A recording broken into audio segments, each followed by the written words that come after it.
Hi, Heather here. We have the new KitchenAid 5-quart mixer here in front of us and bought the meat grinder attachment, and we're going to give it a first use. I'm going to hand it over to my husband, who's going to walk you through our first attempt to make some ground beef. So we're just going to demonstrate hopefully how this thing works, and it should be fairly quick and easy to do. I'll just go ahead and show you a couple of the other things that come with the food grinder attachment. As you can see, we've already attached it to the front of the mixer. It comes with a knife inside, which is kind of like a fan blade that'll help cut the meat. And then 2 grinding plates. This one that I'm holding up is the coarse grinding plate. And since we're doing ground beef, I'm using the fine grinding plate because we don't want really coarse meat. If we were making, say, chili or grinding vegetables, making salsa, then that coarse grinding plate would come in handy. This tool is helpful. It serves dual purpose. It tightens the fitting here so that you don't have to worry about it coming loose in the middle of the grinding process. And then it also serves as a press to make sure you don't have anything getting jammed up. So with all that said, I've pre-mixed and cut some shoulder roast. Here you can see I've seasoned it with some salt and pepper, some fresh garlic in there. And we're just going to start feeding this through and making some nice ground beef. So hopefully the idea behind this is when you buy ground beef at the grocery store, you don't necessarily know what all's in it or necessarily how old it is. So with this, you make your own fresh ground beef. You can cook your burgers to a lower temperature if you prefer, because the sanitation and the questions regarding the freshness of the meat are kind of out of the equation. So I'm going to go ahead and turn the mixer on. So that's all the way up. We're going to go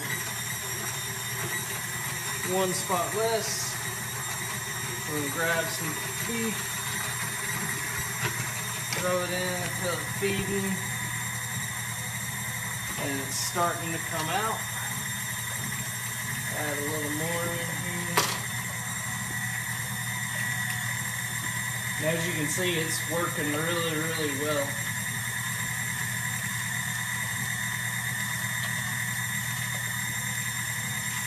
And did you leave the garlic cloves whole?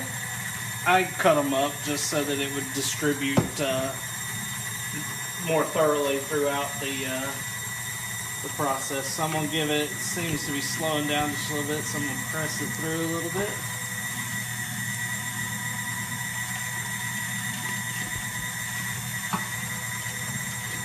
There it goes.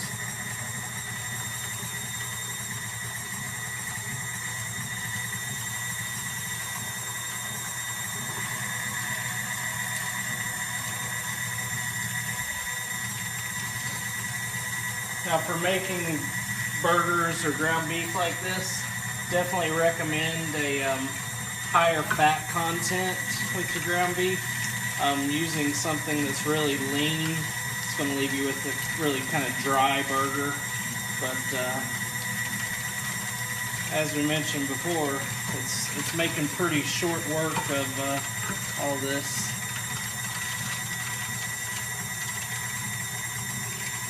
This is about a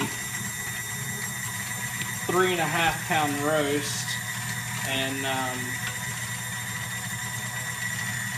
mean, we're already halfway through it at this point, so just gonna keep feeding that in there.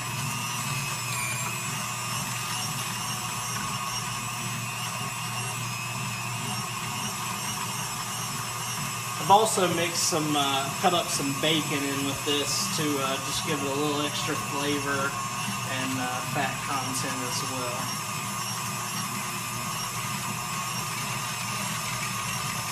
But at this point, I think you guys get the point.